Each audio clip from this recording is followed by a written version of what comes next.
Okay, great. Bore da. Good morning, everybody, and welcome to this morning's webinar, E-Commerce and Exporting. My name is John Pomerizzi. I'm a member of the Welsh Government Trade Team. Today is the first in a series of 4 guidance and advice webinars for Welsh exporters. These are being produced and delivered by export consultancy firm Kinetic Cubed. Today's presenters are going to be Bill Jones and Matt Buccelli. But before I hand over to them, just run through a little bit of housekeeping. Go to the next slide, please, Matt. Oops, there we are. There we go. Okay, so this webinar is being recorded and will be uploaded onto the Business Wales Export Zone.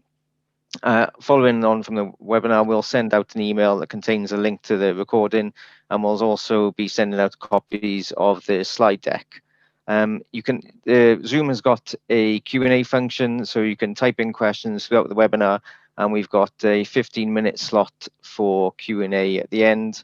Any questions that we can't answer during the webinar, we'll endeavour to come back to you and answer these offline. So that's everything from myself. So I'll hand you over now to Bill Jones, Director of Kinetic Cubed. Thanks, JP. Good morning, everybody. Really looking forward to this session, which we're going to be running for you shortly. As JP says, please do pop any questions into the chat box, and I'll collate those for the Q&A session towards the end. If I may ask, if you're not presenting, let's have cameras off, if that's okay, just to keep things running along smoothly. Obviously, really looking forward to putting this session in front of you here, and I'm going to pass you over to Matt, my colleague, who's actually broadcasting live from Berlin this morning. So, Matt, over to you, my friend. Thank you, Bill. Yeah, as JP said, we are Kinetic Cube. We're an international business development consultancy. Established in 2005, been doing ITD work since 2012, and I believe that I've worked personally with a few of the companies on the call this morning, so that's exciting. Good morning to you all. We've been working at Kinetic Cube for the last 5 years, increasingly with Welsh e-commerce businesses to develop export sales online. And as far as who I am and why I'm standing here in front of you, I'm the e-commerce export lead for Kinetic Cubed. I'm originally from the US. I've been working with Welsh small businesses for the last 6 years, not just on e-commerce projects, but on all sorts of work. And I'm an experienced market strategist and content manager. So in addition to some of the market strategy work that I do with Tony and Bill and the folks at Kinetic Cubed, I also work for other clients doing this sort of thing as well. So feel free to connect on LinkedIn with me, and look forward to answering any questions you might have. As Bill said in his intro, if you do have any questions as we go along, please put them in the chat. I find that with the virtual format, ordinarily, if we were in a room together, I might sort of make it a little bit more interspersed throughout the presentation. But I find that in the virtual format, it works best if we save the questions for the end. So let's do it that way. And I'll aim for 15 minutes at the end. We've got a lot of slides to get through this morning, but if we can even have a little bit more time, I think that would be nice. So I'll try my best to finish a little bit early. Right, let's dive right in here. So today's agenda, we're going to cover 3 main themes. The first one is internationalizing your website. The second one is e-commerce processes, payments, and logistics. And the third is marketing for international e-commerce. As I mentioned, we'll do 15 minutes of Q&A at the end, hopefully a little bit more, let's see. And if you have questions as we go, feel free to put them into the chat. So first topic we're going to talk about is internationalizing your website. And we're going to, not just when it comes to website internationalization, but in general, we're going to keep coming back to a key theme today, which I really want to emphasize, which is, you know, there isn't anything special or mystical about e-commerce. I think that sometimes there's a perception maybe that it's difficult, or it's a lot of work, or it's just such a transformation that, well, it's nice for the companies that are able to do that, but my company couldn't possibly, you know, transform its business to sell online or to sell more online. And what I always try to encourage our clients to think about is that there's really, as I said, nothing special about it. It's really just like any business, except on the internet. So there are key processes that go along with that. There are also some pretty set methods to success and some pretty basic principles that if you follow, it's still going to be work. You're still going to have to go through the process, but there's a fairly straightforward roadmap to selling products on the internet. And if you follow those steps, there's a good chance that you're going to be successful. The last point that, again, I'll just emphasize, I truly believe that e-commerce is within everybody's grasp. One of the things that we really love doing at Kinetic Cubed and working with small businesses on international trade is doing our best to help small and medium-sized companies to you know, take advantage of the same opportunities of globalization as some of the bigger players. I think e-commerce is one of the best examples of how the playing field has been level in recent years. Anyone can be an international company today. And while it's not always as simple as it sounds, in some ways it also is. And so that's kind of what we're gonna be exploring a little bit further. So some inspiration, a couple of examples of two companies from very different parts of the world. So the first one, this is a company called the RTA Store. I love using this example. It's actually run by a good friend of mine from secondary school and his siblings. Their parents owned a furniture store for a long time. Their parents were the second generation owners. It got hit really hard by the 2008 recession. They had taken out a loan for a new location in like 2006, and you know, they were basically in danger of going under. And interestingly enough, what happened is that their kids pretty much got out of college at just the right time. And their second youngest, who had graduated in 2008, had this idea to sort of bring the furniture store online. And, you know, in the last 12 years now, basically, or 11 years, I guess they were founded in 2009, they've taken what was at the most maybe a $2 to $3 million sort of local regional furniture business, you know, that sold all kinds of conventional furniture in their shop, to these are 2015 figures, but what is now almost a $20 million US business selling only kitchen cabinets and other sort of kitchen furniture online. So they've gone from an entire furniture store that grows maybe $2-3 million a year to a highly specialized online kitchen cabinet retailer that makes literally 10 times as much money. And, you know, they grew it initially by just some of the same very basic steps that we're going to talk about today. Another example, this is somebody I know from when I was in business school about 6 years ago. You know, at that time, and this is typical in business school, every one of my peers, for the most part, was trying to get into big companies, looking for ways to join a big four consultancy or go and work for Unilever or something like this. And this particular friend of mine sort of took a slightly unconventional route and went to partner up with a friend of his from Hamburg, Germany. And he himself is German, who had basically been importing phone and laptop cases to Europe from China. They grew this phone and laptop Amazon importing business to over $1 million of sales, and now they've diversified into their own brand. So Johnny Urban is kind of like a flagship brand. They've got their own website. Definitely, you know, Amazon is still the main sales channel. They grew on Amazon, but now, you know, they do their own web shop. They sell to in-store retailers. So again, another example of how This is a company that was born online, born just importing things from China and selling them in Europe, and sort of growing and diversifying into other areas. So how do you do this, right? I'm not going to necessarily try to tell you how to be the next RTA store or Johnny Urban, but I think that there's certain principles and processes that we can look at that can help you to make your own business more competitive by taking advantage of some of the opportunities of internationalizing via e-commerce.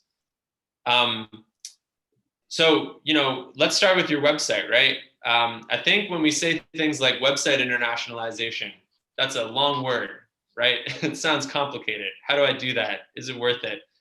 And again, what I want to emphasize is that it sounds a lot more intimidating than it is.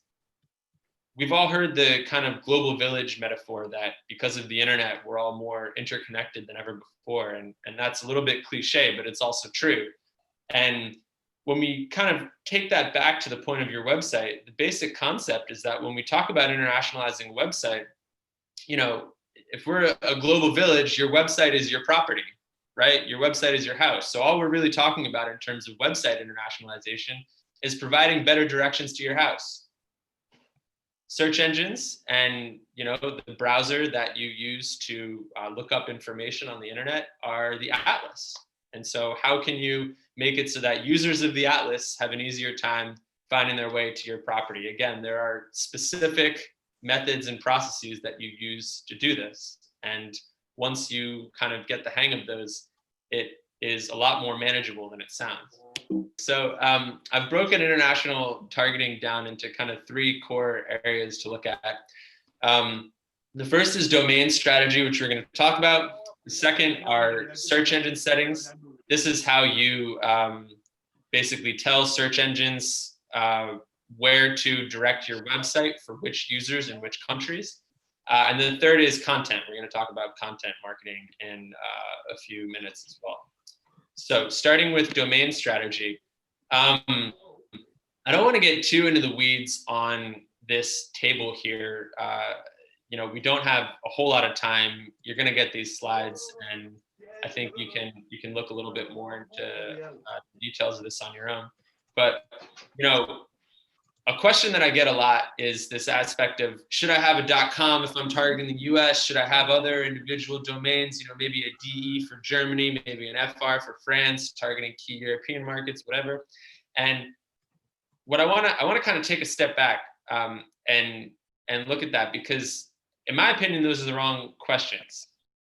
It's quite possible that you should have a .com for the US. It might even be possible that you should have the country level domains for other places. But before getting into the tactical aspects, it's important to look at the general questions. Where do you want to go? What kinds of customers are you targeting? What are you trying to get them to do on your website? And once you can answer those questions, it's a lot easier to look at the exact strategy of how you structure your website. So the purpose of the table here is to show you some examples of how you might do your domain strategy. So again, the first one here, you can have different domains for each of the markets you're in. It provides a clear way to geo-target your website and make sure that search engines know, yourcompany.co.uk is obviously focused on the UK, yourcompany.com is obviously focused on the US. However, this is also kind of the most complicated and labor-intensive way to do it.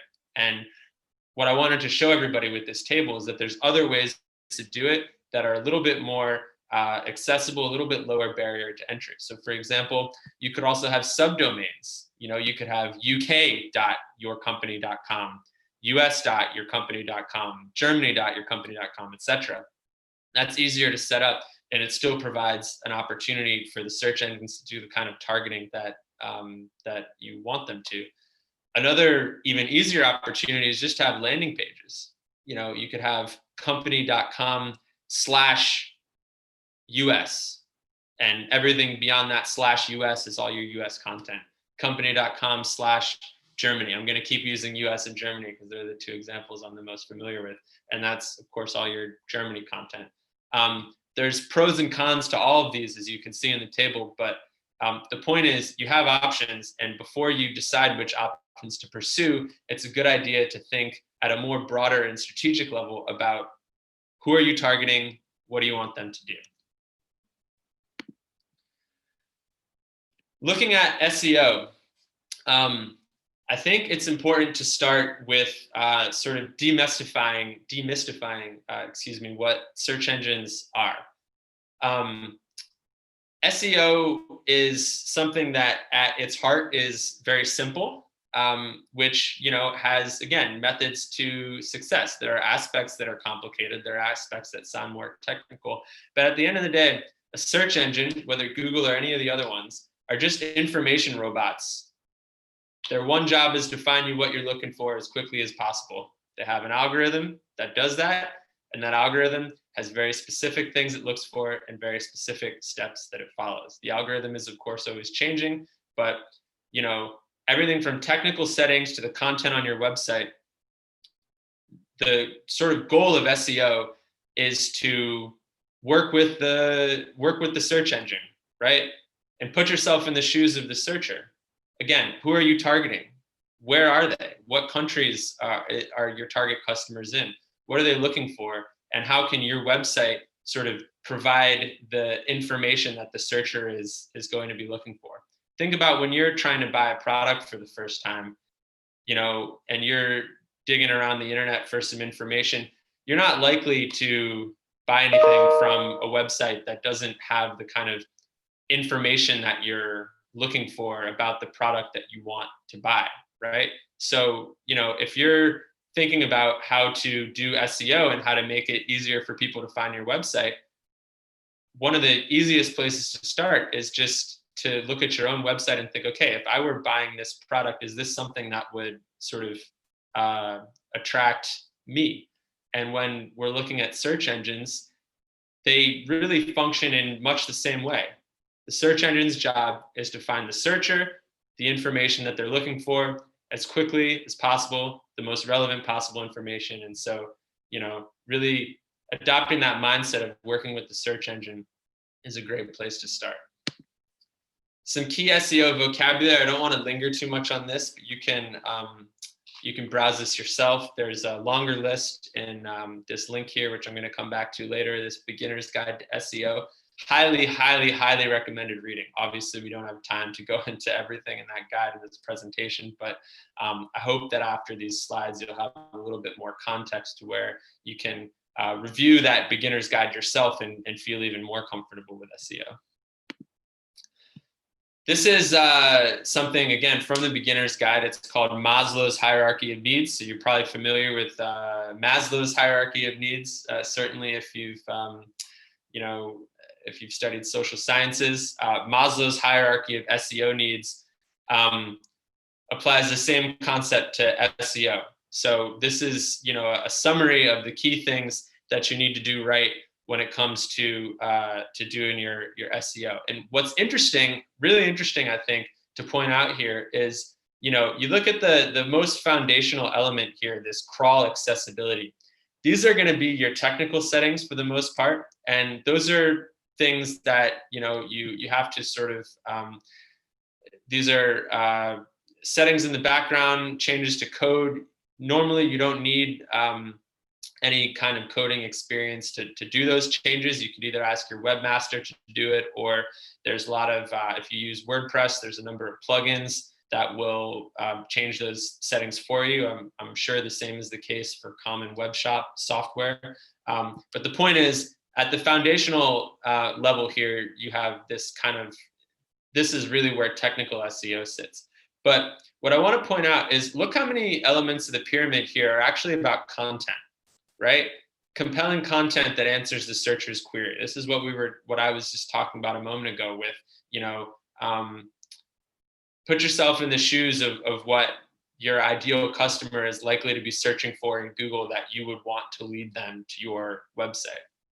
Keyword optimized, right? These are, keywords that are most commonly searched in Google that should ideally be interspersed in the content on your site. User experience is also technical, and there's elements to that are important that I don't think we're going to get into today, but You know, you don't want your page to load too slowly. It should be easy to use. It should be optimized for mobile, etc.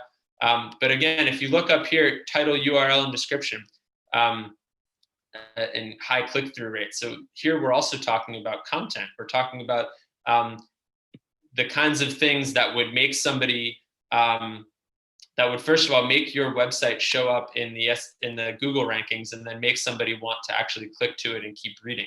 Share-worthy content. We're talking about information that draws people in. So, you know, you can do all the technical settings right, but at the end of the day, your website needs to have compelling content. Otherwise, you're just not going to have any SEO success. So, talking of keyword research, what is keyword research? And I think the most simple and basic answer to this question is, you know, it's the backbone of SEO. It's how you know what your audience is looking for. The heart and soul of keyword research is basically that you are trying to identify the keywords related to your product or products that are most commonly searched for, and then build your content and the words and titles and headings on your website backwards from those keywords. And, you know, again, at the bottom here, always keeping in mind the user perspective. It's the content that visitors to your website are actually searching for, right?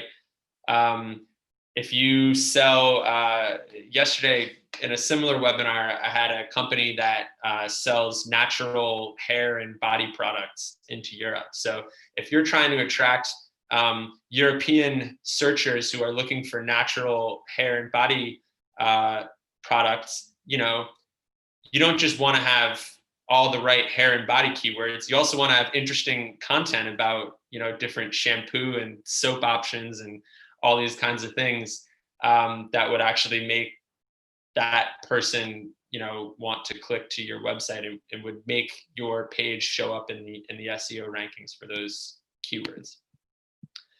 So the first place to start is with keyword research. So again, I like to just emphasize here, begin with the end goal in mind. Keyword research is about identifying the most relevant and competitive keywords, not necessarily the most popular, the most relevant and competitive keywords for your content or product.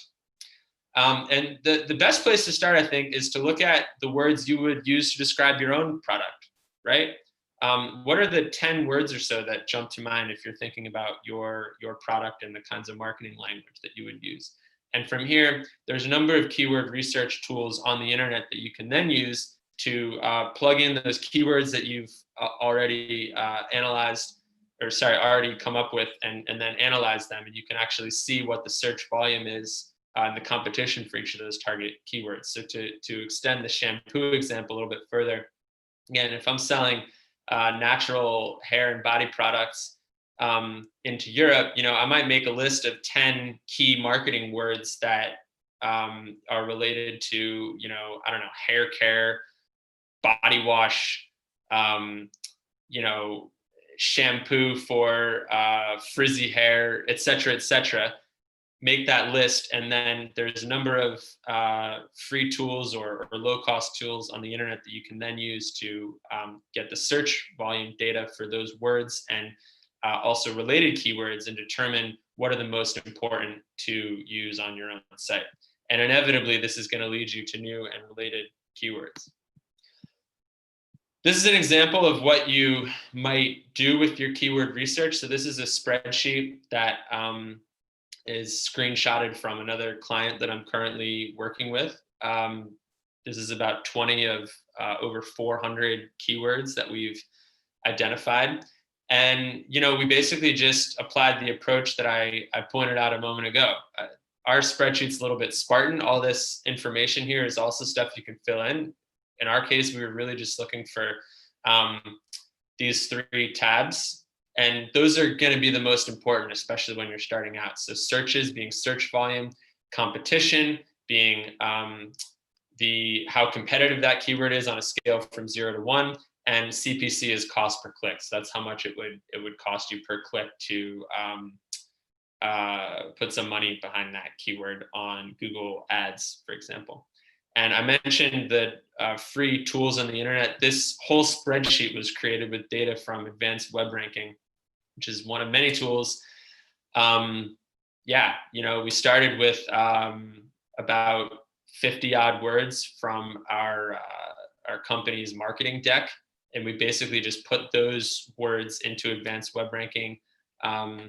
There's a suggestion feature in that particular tool that you can use to then suggest additional keywords. And that's how we got from 50 to 400. Oops. Yeah, that's the Advanced Web Ranking tool. So what to do with your keywords. There's some basic tasks that you definitely want to do. There are some advanced tasks that are, I think, more in the realm of what you need to be doing. But if you're looking at the first beginner steps, it's maybe not the highest priority. The first and most basic priority over here are your basic indicators really on your website that should be optimized with the sorts of keywords that you're hoping to rank for in Google. So your page title, this is literally the title of a page on your website. Your headings, these are sort of, if you imagine going down a page, these are like the large headings as you scroll. Your meta descriptions, this is the description that shows up when you do a Google search, that shows up under the title of the page in the list, and interspersing the keywords into your existing page text on your website. In terms of more advanced improvements, and I call these advanced, but really if you want to be successful in e-commerce, you should probably be doing these as a matter of course. Expanding your page content so that you get those keywords in and that the pages on your website align with the keywords that you're trying to target. It's also a good idea to make sure that you have enough content on your pages. You don't really want a page with only a couple hundred words. You should be aiming for about 500 words on any given page. And then creating new keyword-driven content. This might be a blog, a landing page. We're going to talk about content marketing in a little bit. Using the keywords basically as your guide to create that content. And the last thing that I'll just say is please, you're all successful business people. You're probably good at critical thinking. Apply those skills when it comes to keyword research. Use your brain. Do not just take a bunch of keywords that you see a high search volume for in Google and just stuff them mindlessly into your page titles or into your content. That tactic is called keyword stuffing. It is not looked upon favorably by Google's algorithm or any search engine algorithm. So just don't do it, right? Use the keywords to write the kind of content that you would actually expect to find on a website as a searcher and as a user. Another tip that I picked up, again, this is from the SEO beginner's guide, but I think it's really good, is to do just a simple Google search for the keywords that, that list of keywords that you made, that is those words that are most closely associated with your product. Just do a simple Google search. See what comes up in the search engine results page, right? That first page on Google. What kinds of articles do you see? What kinds of words are they using? And maybe think about, putting those words into your keyword research tool and finding the data for that and seeing if those are words you want to target. What questions is the content trying to answer? What does it look like? What types of articles are you finding, and what user problems are they trying to solve? Are you getting a bunch of how-to stuff? Are you getting a bunch of, informational content that you could maybe do a similar version of that on your own site? Just look at what's there, and that's going to be a pretty good indicator of the type of information that you should probably have if you want to attract similar search traffic. Another way is to do a Google search for your competitors. What type of content comes up when you do that, right? That's a pretty good indicator probably of what you should be doing or what you should be kind of looking at to inform your own strategy. Some freemium tools for SEO success here. When you get the slides, you can click on any of these logos for links. I think this is pretty self-explanatory, so I don't want to spend too much time on it. We can keep moving along. But basically, these are all tools that you can use, relatively low barrier to entry to help your website and its SEO performance. And finally, some recommended reading. I would really, honestly, highly urge you all to read this SEO guide. It'll probably take you a few hours to get through the whole thing, but it is worth it. I wouldn't say you'll become an SEO expert after reading this, but you'll at least know enough about SEO that you can probably make more informed decisions on that front for your website, and so that you can also hire the right people to do this for you. We're going to talk about that in a little bit. Probably in general, you should be hiring an SEO expert if you want to do this really well, but it's a good idea to start by informing yourself and understanding what this is really about, and how you can make the most of it for your own case.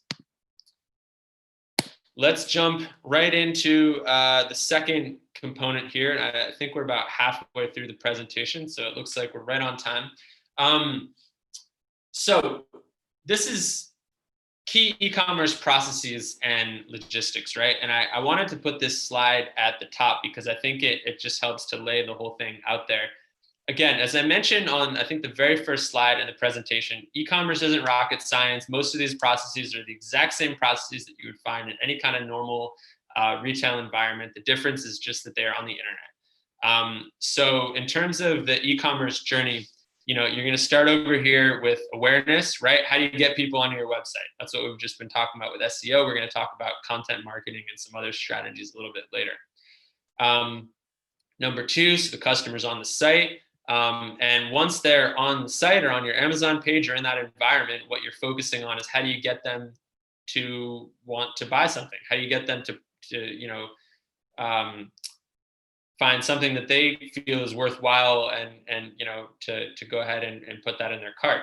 Now, unfortunately, getting someone to add something to their shopping cart is half the battle, because as you'll probably find, or perhaps already from your own experience, personally, I don't like leaving a shopping cart on a website. It stresses me out for some reason, but there are lots of people who just add a bunch of stuff to their cart on websites and just leave it there. And, when you think about all of those individual items in any given cart, and maybe some people on this call are even cart leavers, I'm not sure. But think about behind that cart on each of those websites is a company that is missing out on a sale that they almost got, right? So in the same way, if you're doing e-commerce, you want to focus on how you can get people from the point of putting something into their cart and starting the checkout process to actually making a purchase, right? Because the potential money from that sale is not in your pocket or in your digitized bank account until that person's actually made the purchase. So once someone's bought something, we're going to talk about payment methods in a moment. You've got your order. That's going to go to however you're doing your warehousing and your shipping. We're going to talk about that as well, and third-party logistics, delivery, and then aftercare, right? After somebody's bought something, how do you get them to buy something again from you, right? What are some marketing tactics that you can use to ensure that? How do you get them to become ambassadors for your brand, to write a good review, share your products with their friends, et cetera, right? And so if we look at the whole journey from start to finish, there's little elements at each of these steps, and we're not going to talk in detail about all of them, but if we look at it at a high level here, there's little elements in each of these that can help you to sort of see the whole picture and make decisions that'll optimize your performance. So this is another perspective, a little bit less linear. I don't want to linger on this, but if you want to peruse it on your own, there's a sort of a article here that goes into a little bit more technical detail. But This is just thinking about all the different overlapping processes that go into e-commerce. And again, none of this is rocket science, but it helps to sort of picture at a high level, okay, these are all the different things that are happening in the background of somebody buying something on my website or on my Amazon page. Options as far as e-marketplaces.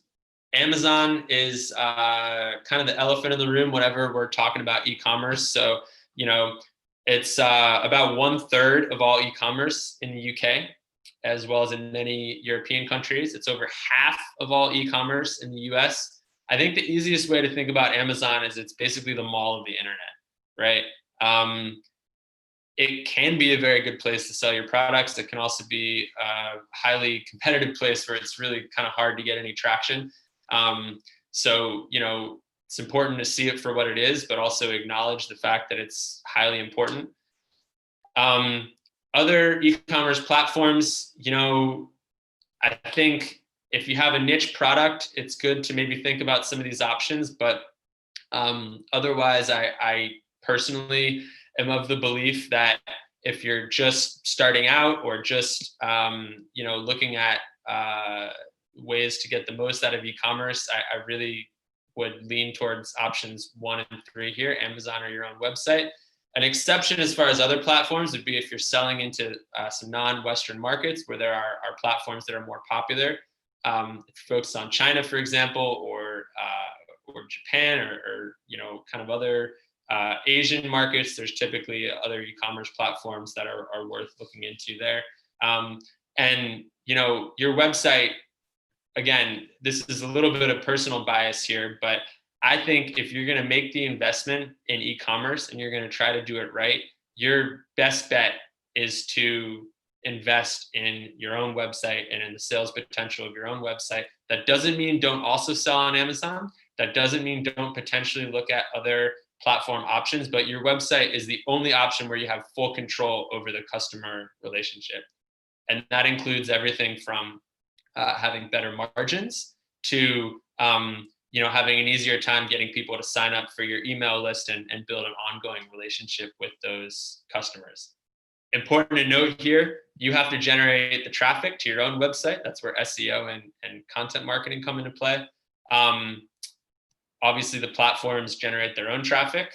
You then have the challenge of getting your page within those platforms noticed. But I really feel that your website is the best thing you could invest in from an e-commerce perspective. So options for creating your own web shop. Again, I don't want to go into too much detail here, but there's a ton of different web shop software out there. Shopify is by far the biggest and most popular one, but you can't, in my opinion, you can't really go wrong. A lot of these web shop options do more or less the same thing. This is a kind of a price and feature comparison table, and you can click into that link at your own leisure for more detail. A guide maybe to thinking about when to focus on Amazon and when to focus on your own web shop. So Amazon is generally going to be better. I mentioned it's the mall of the internet. Amazon is generally going to be better for more common items and lower cost goods. So to think about like volume over value. And your own web shop is generally going to be better for less common items or places where there's, it's a higher value product. You yourself have higher costs and there's more marketing needed. So I would describe this as volume over value for Amazon and value over volume for your own web shop. We talked about other platforms. Again, I would sort of relegate those to niche or market specific. But in terms of the core question here, should I sell on Amazon? Should I sell on my own web shop? The answer might be both. But I would think about this sort of framework. We worked with a company at Kinetic Cube a couple of years ago who had this kind of innovative baby product. It was a bib that clips to the high chair and it sort of cuts down on the mess that a 6 to 12 month old might make when they're learning to eat.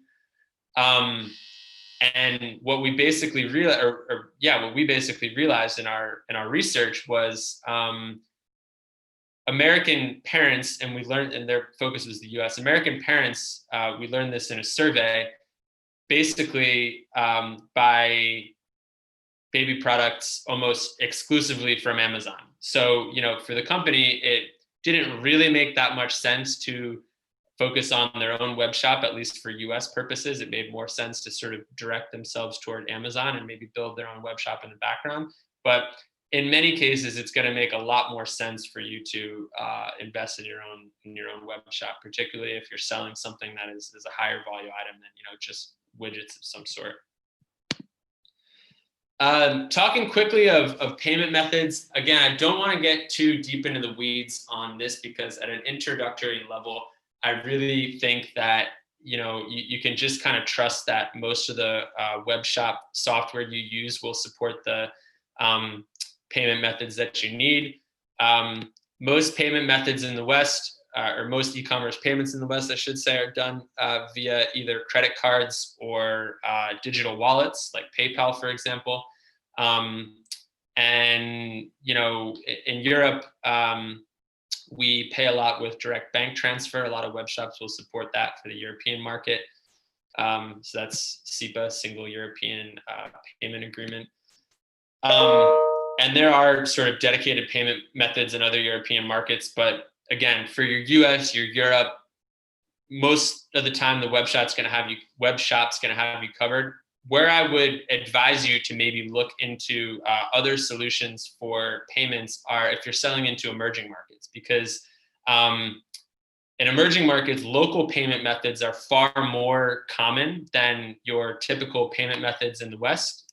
For example, in India, credit card penetration is just 4%, and in Latin America, 2/3 of all payments are done via alternative methods. So, if you're trying to maybe focus on these sorts of markets, it's important to think about working with a payment services provider. And there's a ton of different options out there that you can use. But I would advise you to think about the ones that offer the most access to local payment methods. Moving on to logistics here. So one of the biggest topics that we at Kinetic Cube have worked on with Welsh e-commerce exporters over the last several years are logistics, right? I've got this online store in the UK. I'm starting to get some inquiries from the US. They really want to buy my product, but the shipping is just so expensive, and I got to make sure that I'm able to get the product over there in a more economical way, cut down on shipping costs, and get more sales. The solution that we typically recommend, and that is basically the standard really for e-commerce all over the world, not just international e-commerce, but also domestic e-commerce in the US and throughout Europe as well, is third-party logistics. All this means is you're outsourcing your logistics. There are a ton of companies that do this for you. They handle all aspects of warehousing, order fulfillment, shipping and delivery, customer returns. Some will also do ancillary services. Maybe you're familiar if you've done anything on Amazon with the fulfillment by Amazon service. That's an example of third-party logistics, and there's tons of other companies that will do the same thing. So an overview of 3PL, as it's called, and how it works.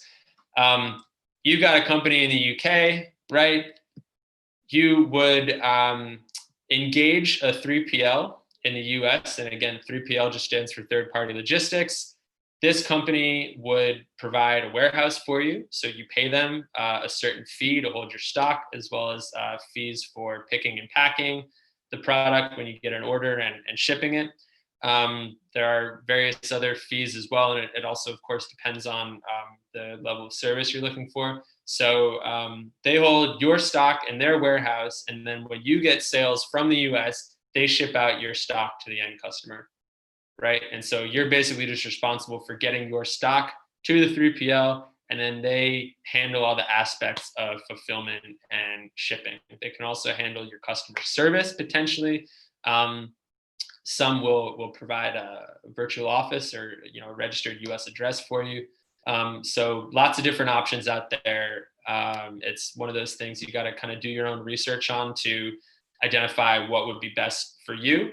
Talking of which, I put a couple of resources on this slide. Again, I don't want to get too into the weeds here, but this is just a basic table of, this has a US focus. So these are 3PLs. And when you see best for here, it's really talking about typical needs for businesses in the US. But you can at least get a sense of what the options are and sort of who they might serve or whether any of this matches your needs. You can find out more information. This is a good pricing comparison. And there's actually a form on this page here, best 3PL companies, that you can use to get a customized quote. You just got to put in some basic information about what you're looking for, what products you have, numbers, et cetera, and they'll give you a quote and give you some options for,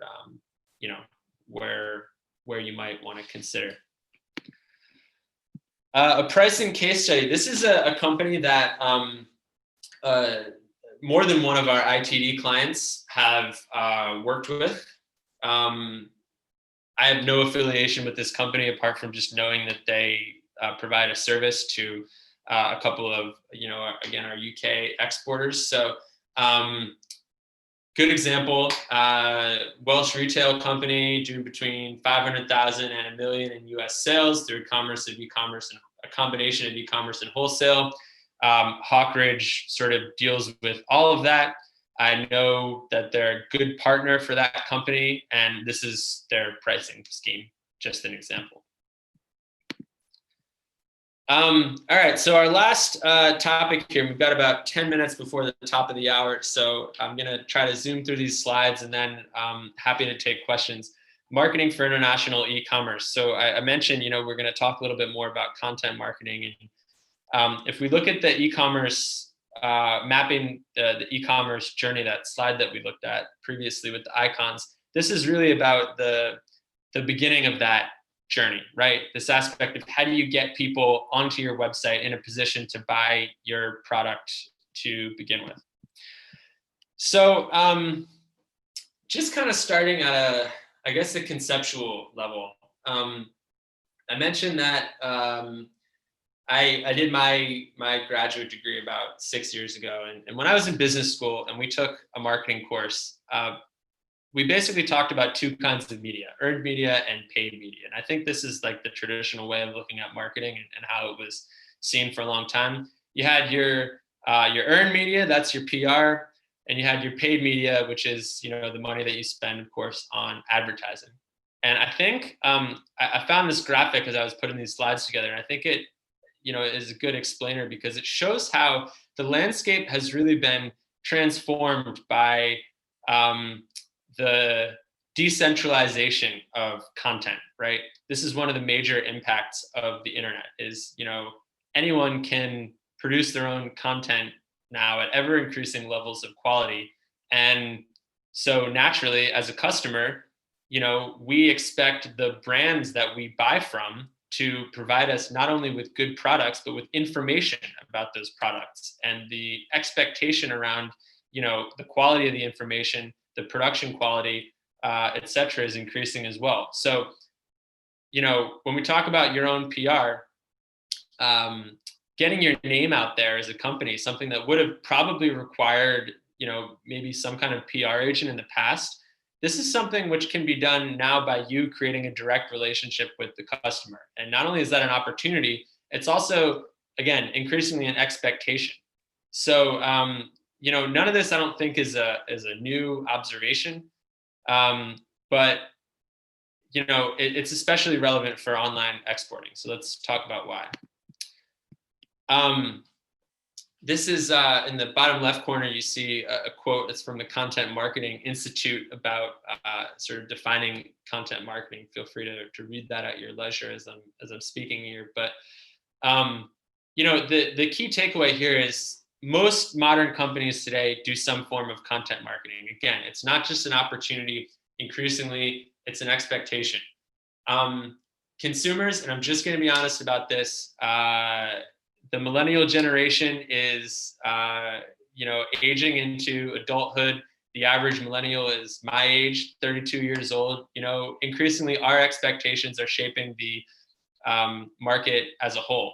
And we don't just expect companies to provide good products, but again, also useful information, right? You're not going to find a whole lot of customers under the age of 40 or maybe even older who are just going to buy something without doing their research beforehand and looking for good and nice looking sources of information online. So the logical conclusion of that is that as a brand, you need to share that valuable information. That's how you generate awareness. That's how you build trust with potential customers. And of course, this is important wherever you're selling, even if you're just focused domestically, but it's all the more important when you're entering a new market and nobody knows who you are. Some types of content marketing here. Newsletters and email marketing are maybe the most old-fashioned, but still actually the most effective. So the conversion rate for marketing emails is still higher than any other platform, which I think is worth noting.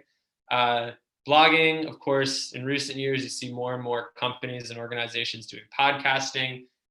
Video is another one. There's an obvious one that I'm missing here. I won't leave you all in suspense because, again, I'm trying to zoom through the slides here, but the obvious one is conferences, right? If you look at, when you go to a conference and you see who's participating on the panel, or perhaps if any of you yourselves have participated on panels in the past, one of the key purposes of going to those events is to be seen as a thought leader, right? To be seen as somebody that people in your industry can trust. That's content marketing. Same exact concept, maybe a little bit more old-fashioned, but same exact concept as anything that you might do as far as creating, new information via newsletter or your blog or podcast, video, whatever. Again, a small business export case study. This is a company that we at Kinetic Cube assisted a few years ago that I did some in-house work for last year as well. They design and produce tea towels honoring inspirational figures from history. And in the last 3 years in the US, they've grown to over 7 figures. Now, this didn't happen without a lot of money being invested on the marketing side, but you make that investment and you expect to get a return on the investment, right? And that's what happens. So their approach to content marketing has been that they built an audience through their email list focused on radical history, quote unquote. So they tried to kind of brand this term radical history. And these are stories which educate readers about the historical figures on their tea towels. The first purpose of the email is educational. They hired a guy who's a history PhD to write these emails for them. And they send out the interesting emails, and then in the interesting emails, there's links to tea towels that you can purchase. How did they build that email list? I just want to touch on this briefly because I think I took the slide out, or perhaps it's coming up. Yeah, we'll get there in a second. Or maybe I can just talk about it now. So how did they build that email list in the first place, right? Being completely new to the market.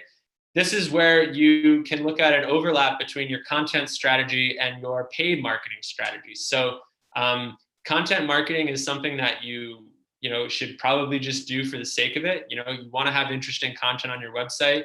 You should ideally have a newsletter that you can use to build relationships with your customers and sort of get people into your marketing ecosystem. But basically, you might also need to invest some dollars into building those lists in the first place, or getting people onto your website in the first place. So again, an example of what this particular company did, they run a lot of Facebook ads, right? You can see an example on the left side here. The first purpose of those Facebook ads are to drive customers to their website to purchase from their online store. However, once they have the customer on the website, the customer sees a pop-up ad right away. And that pop-up ad is, offering a free tea towel, for example, in exchange for signing up for their email list. They solicit email newsletter signups. And basically by doing this, they can get two things out of their advertising dollars. So number one, they're getting a certain amount of people who are coming on the website to purchase things. But on the other side of that, they're also getting a certain amount of those people who come to the website to sign up for their email list, where all of a sudden that potential customer is already forming a much more direct relationship with their company, or more accurately, they're forming a more direct relationship with the customer, right, through their email newsletters. So by getting somebody to simply click to their website from one of these Facebook ads, they're then converting a certain amount of those people to be part of an email newsletter, where they're going to have an even better chance to, get that subscriber to purchase something down the road. And it's basically a way to get the most out of your marketing budget, while also supporting your content marketing at the same time. I think there's a lot of moving parts there. So if anyone has any questions about that, we can talk it over in the Q&A session. Just want to go back a slide here. So looking at paid advertising, again, very, very basic summary of kind of what the main paid advertising options and what you might use them for. So Google is good for keyword ads. And this is important here. Investing in Google keywords may or may not be the right approach for you. But if you're going to be doing keyword research anyway, and you're going to be looking at what keywords you need to put on your website in order to drive traffic, that also creates an opportunity for you to identify a certain amount of those keywords that you can put some money behind, right? So, you might have 50 keywords or even a smaller list, 10 keywords that you are going to really focus on in terms of optimizing your website. But maybe you take a smaller subset, maybe you take 5 of those keywords and you invest a little bit of Google budget in that to get to the top of the search results. So that's known as SEM, or search engine marketing, as opposed to SEO. And it can be a way to help drive traffic to your website. Facebook, it's worth noting the Facebook ads platform is also how you run ads on Instagram. So if any of you are Instagram users, I'm sure you are, and you see an Instagram ad, that ad is not done through any special Instagram platform. It's done via a single platform on Facebook that allows you to run ads on Facebook, Instagram, Facebook Messenger, all the sort of Facebook properties. And those tend to be best for visual ads, something with an image, again, going back to this example, or video as well. Amazon, it's worth noting, you can also run keyword ads, and I mentioned it's the mall of the internet. To be honest, you're not going to get very far on Amazon anymore, especially if you're just starting out without investing a little bit of budget in the keywords that you're trying to target. So I just want to be very open and upfront about that. As you're doing your keyword research, it's a good idea to consider putting some money behind those keywords on Amazon. LinkedIn, if you're sort of more B2B focused, that's generally the best use of LinkedIn. Or if you're trying to boost, thought leadership content, you can use LinkedIn for that as well. Moving on to sort of SEO, right? We talked about this, using paid advertising to increase web traffic. Yeah, I don't think we really need to go into any further detail there. But just to say again, the number one driver of good SEO is always going to be high quality, relevant, and keyword optimized content. So keep in mind, it's really the content that counts. The bottom line at the end of the day is it's a system, right? Content marketing, paid advertising, and SEO strategies all reinforce each other. They all help generate awareness with customers, and successful e-commerce and high quality content go hand in hand. It's going to be an investment. It's it's either going to be your time or somebody else's, but at the end of the day, it's worth it. And to be honest, it's necessary. So, you have to think about it as you're not likely to really achieve much in the way of e-commerce success unless you are willing to, again, invest either, some budget or your own time in creating this system. It's just not going to happen. And I just have to be blunt about that. So again, I don't want to go into great detail on this because it's a pretty detailed slide, but feel free to sort of peruse this further at your leisure. This is really looking at all of the different inputs that go into, from the moment that you get somebody onto your website to converting them into a customer. There's a lot of different sort of inputs throughout that process. So, to get someone on your website, you got SEO, you got your paid ads. Once someone's on your website, right, there's other factors at play. If someone puts something into their cart but doesn't buy it, right, sending an email reminder, having the right payment methods to encourage them, to make the purchase by seeing payment methods that they recognize and feel comfortable with. And then afterwards, your job's not done once you get somebody to buy something. You want follow-up content. You want to encourage repeat purchases. You want to build brand loyalty, reviews, referral incentives, et cetera, et cetera. So, again, it's a whole system, and you have to realize that you're going to need to invest in that system if you expect to have e-commerce success. So I guess the final point, and I think I'll leave it here because I do want to make sure we get to questions, is at the end of the day, online visibility costs money. Whether it's paid ads, whether it's content creation, you need to build this into your cost structure. If you expect to have success with e-commerce, it's not going to be cheap, and you're not going to be able to do it piecemeal. That's not to say that you have to have tens or hundreds of thousands of dollars or pounds, as you maybe would if you were a big company, in order to do this, but you do have to be willing to make the investment. You have to, if you expect to be successful with e-commerce, you have to find the budget, and you have to see how that is going to be able to be marginalized as far as when somebody makes a purchase. Okay, if I invest 10,000 pounds in various aspects of online marketing, I can expect to see 40 or 50,000 pounds worth of purchase. If it's helpful for you to lay it out that way, do that. But at the end of the day, you have to spend money to make money. That's just a fact. And, at the end of the day as well, online visibility is increasingly inseparable from business success in the 21st century. Your online presence is the essence of your company identity. And if you want to be successful selling anything internationally online, it's really, really important to think this way and sort of accept this basic principle. I want to turn it back over to Bill in a moment here to run questions, but as I said, feel free to ask about anything that we've gone over in the last hour or so. I see a few questions already, and I know that Bill and I went over a couple of starter questions as well. So Bill, do you want to jump in? Thanks, Matt. Really, really interesting stuff. A hell of a lot to get through. Very difficult to do in an hour. So well done.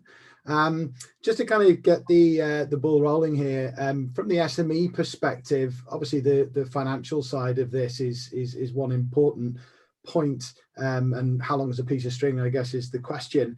But if I was just starting out from sort of ground zero, what sort of budget for a product-based company do you think they would need to kind of start to think about, or is that just impossible to answer? That's a good question and a very difficult one to answer. I know, sorry. Yeah, no, it's all right. I mean, to give you an example of, again, the case study that I showed you a few slides ago with the tea towels, their lifetime spend on Facebook ads and in the US, and granted this is 3 years worth of spend, is 6 figures. Now, they've been able to turn that into many multiples worth of sales. So of course the investment's paid off, otherwise they wouldn't have made it. That's not to say that you need 6 figures just to start out, but I think the way to think about it would be to say, okay, if I invest $1 of money in a Facebook ad campaign, I can expect to get X amount of people onto my website. Out of those visitors to my website, X amount of people are likely to join my email list. Y amount of people are, going to continue to make a purchase, and then just to do your best to try and get to, sort of a return on investment based on that. And I should say as well, Facebook ads, and I think pretty much any online advertising tool these days is incredibly good about providing these metrics. So in addition to spending your money on online marketing, you have sort of an unprecedented level of visibility and ability to optimize that ad spend as well. And it's worth noting too that once Facebook notices you spending money on their platform, they do their best to help you continue spending money on their platform. And so it's also in their interest to make sure that you're getting the most out of Facebook ads and that you are finding it to be worthwhile. Keep you on the hook. Yeah, exactly. Okay, thank you, Matt. Right, let me just get into the some of the questions which have been put here. So, a question from Rose here: should I have an e-shop on my webpage? Because obviously there's e-commerce, but then there's just general sort of awareness of your websites. I'm assuming this question is along the lines of actually having everything all the way through payment and fulfillment on the website. Yeah, so that's another good question. I'm gonna just jump back into the web shop slide here. Yeah, so all of these web shop options here are sort of end-to-end, everything from, your product listings to ability to pay through that platform. It's basically turning your website into an e-commerce site. And certainly if you're just starting out, probably a good idea to build your site on one of these platforms to begin with. Again, to take the example of the company that I assisted last year, their whole web shop was built on BigCommerce. And if you go to their website, it looks like any other normal website. Like, you wouldn't have any indication that this is a BigCommerce website. It's their website. It's just powered in the background by BigCommerce. You'd be surprised, I think, Rose or anyone else, at the number of websites that you'll go on as a customer that are particularly small businesses that are probably built with one of these options. And if you already have a site, it's also worth noting there's a chance at least that you're using WordPress. I don't know about other content management systems because WordPress is sort of the one I'm most familiar with, but in WordPress, you can get plugins for most of these different web shop systems that will integrate with your existing WordPress site. So let's say you have a WordPress site, you want to add an e-commerce shop to that site, you can use any of these. You can use a WooCommerce plugin, for example, to create that e-commerce store on your webpage. Okay, thanks, Matt. Another question for you. So Brian's asking, are we saying we sell B2B and restrict prices showing with login? How do we prevent new customers being put off? That's a good question as well, because in the B2B world, of course, you want to be a little bit more cagey typically about your prices. One thing you can consider are whether there are, and I don't know what your product is, Brian, but you could look at potentially whether you sell anything that you'd be more comfortable putting a fixed price on and sort of have that as your front door almost, and then sort of for certain products have it restricted with logins. So again, it's hard to say without knowing your product, but if there is kind of anything that you could put up there as a teaser maybe, or maybe a simpler version of your product that you'd feel comfortable listing pricing information for. Another approach would obviously be to put a high price point on that, right? You can always come down. I think it's worth noting though, in general, in this sort of old business world, and I think this is true of competition as well, it was a lot more in a company's interest to be cagey and to be secretive about what you're doing, about, you know, your product vis-a-vis competitors. And an important thing to point out is just that in this day and age, and I think this is especially true with younger generations, there's much more of an expectation that information is just going to be open and available. And, you know, it can be hard to navigate that with business imperatives, but I think it's something that we all have to accept. You know, sometimes in order to get people in the door, you need to be a little bit more transparent than maybe you've been comfortable being in the past. Brian, has that answered your question? That's great. Yeah, lots to think about there. Oh, you're very faint, Brian. Lots to think about there. Yeah. Maybe a recommended retail price. Yeah.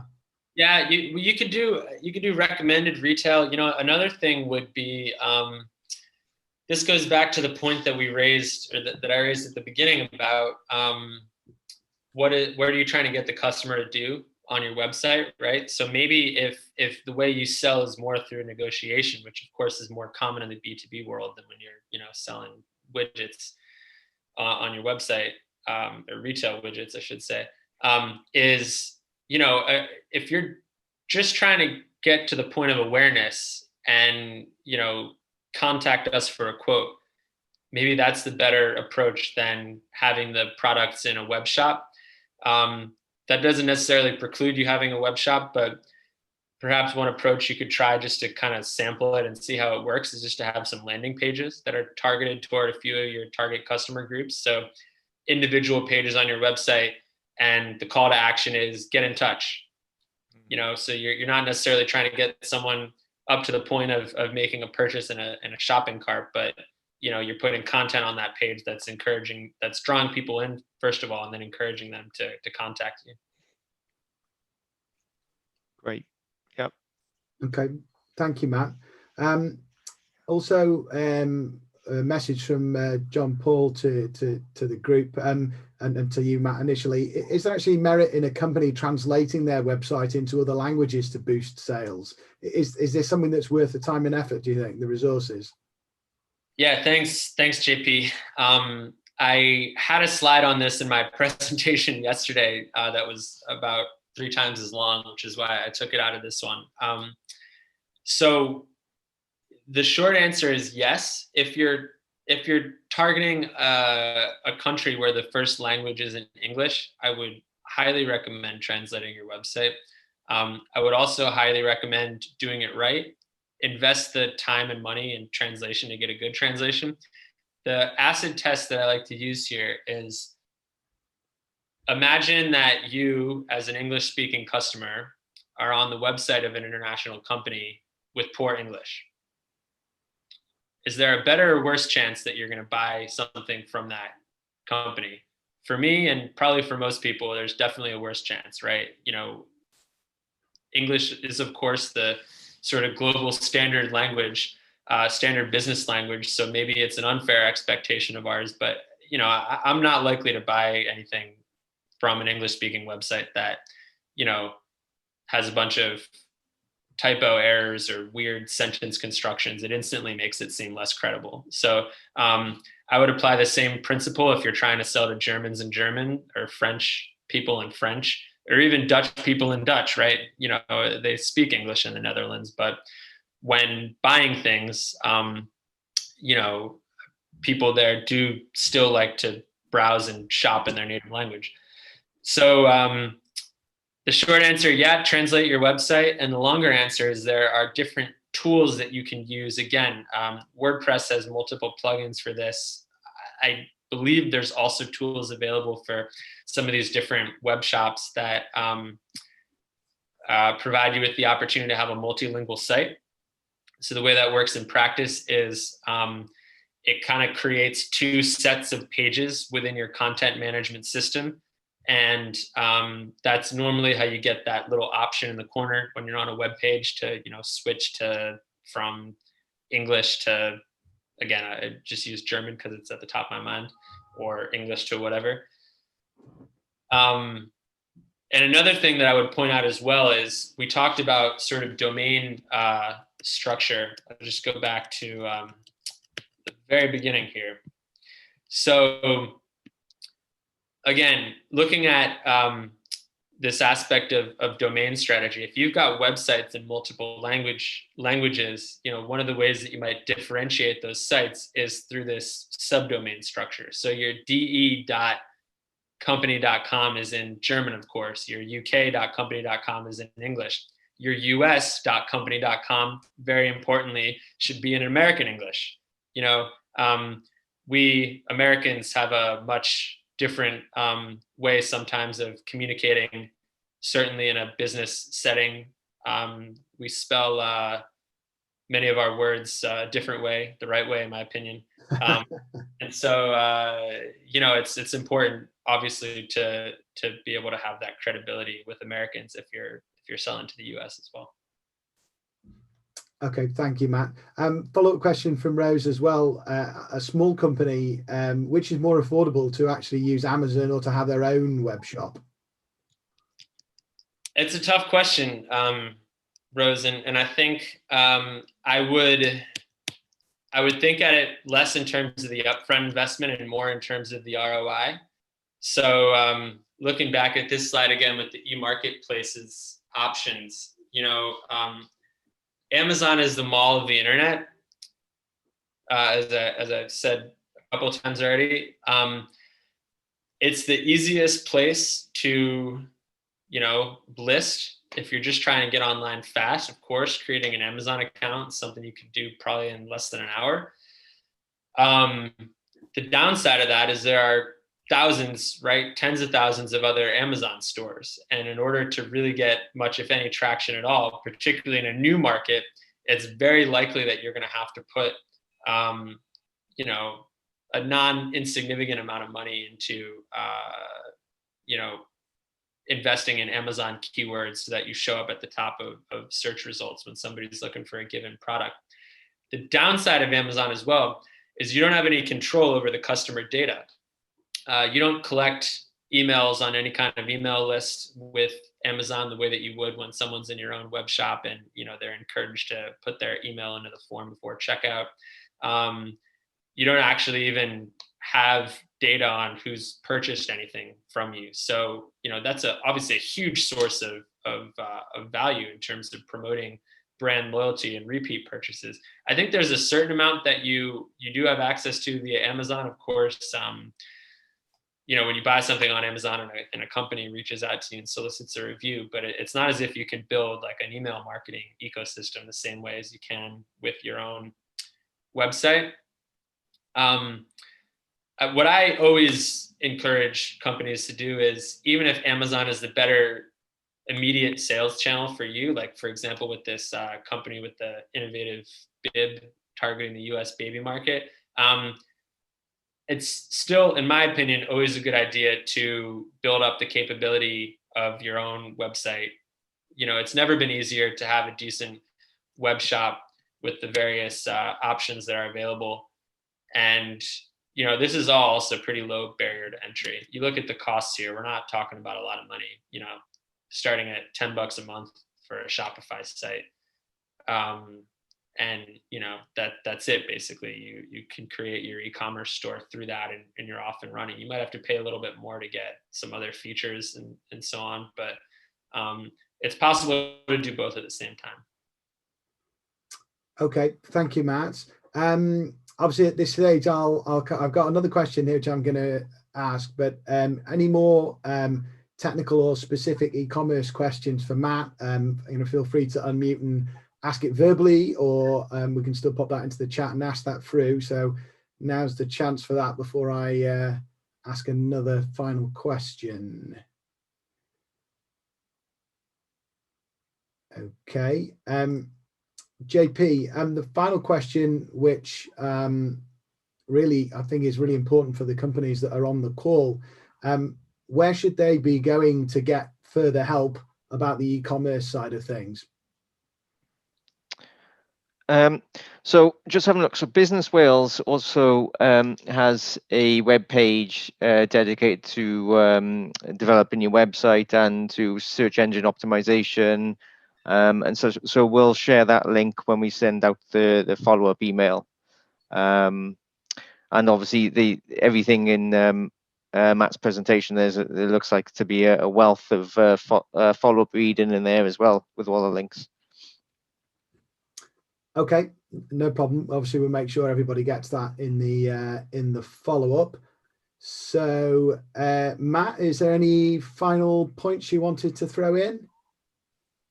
I flipped to the end here, and I realized that, you know, I think it sounds a bit harsh to say, you know, don't be cheap, or you won't have any success unless you do this. I mean, it's not intended to sound punitive or anything like that. Maybe it's the fact that I've been in Germany for 5 years. The words seem to come increasingly direct out of my mouth. But you know, I do just want to emphasize this once more. I think 5 years ago, certainly 10 years ago, social media was a kind of sideshow. It was a nice to have. You know, it was a way that you could generate awareness and another maybe way to attract customers. Increasingly, social media, your email newsletter, SEO, getting people onto your website, this is all just fundamental to doing business in the 21st century. It just is. And that's true whether you're doing business domestically or you're exporting. And I think this is an example of one of those things that if you can master these tools and tactics, or even just get to a sort of a basic level of capability inside your company, it's going to pay dividends far beyond whatever immediate increase in e-commerce, you know, international e-commerce sales you might see. So whether that's learning this stuff yourself and really putting in the time to do that, or simply hiring somebody, you know, it's a fact of the 21st century economy that it's easier than ever to hire a contractor to you know, do something specialized for you. There's tons of people out there, SEO consultants, online marketing consultants, etc., who will do this work for you. And there might be a little bit of sticker shock in the beginning, but a lot of them actually are fairly affordable. And you know, there's no shame in hiring the right partner to help you with that. And they're out there. They're easy to find. You know, by nature, they themselves are good at content marketing, right? So if you put, you know, SEO expert where I'm from, right, into Google, chances are you're going to at least get a decent set of options, or maybe ask around in your business networks, et cetera, et cetera. Okay, Matt, thank you very much. Final chance for any questions if anybody wants to ask. Otherwise, we'll close pretty much on time, I think. JP, is there anything additional you want to say? Yeah, just to echo Bill's comments, a big thank you to Matt. There was a lot of excellent content in there, plenty of food for thought, loads of good advice, and plenty of follow-up reading. So the next webinar in this series is on Thursday, which is going to be selecting your new export market. If you haven't signed up for that yet and want to do so, you'll need to do so today, because today's the closing date. Then on the 2nd of December, we've got our third one, routes to market, and on the 10th of December, we've got the final one, which is identifying and managing risk. And then that will conclude the series. But that's everything I think I need to say, Bill. Okay, great. Thank you very much. Once again, big thanks to Matt. Thanks everybody for participating. Really hope that you got something out of it, and there's an opportunity for some lots of additional bedtime reading, which Matt has provided for you. As JP said, we will be sharing the link, the recorded link, and the slides with you in due course. So I wish everybody a good rest of the day. Thanks, Bill. Thanks so much. Okay. Have a great day.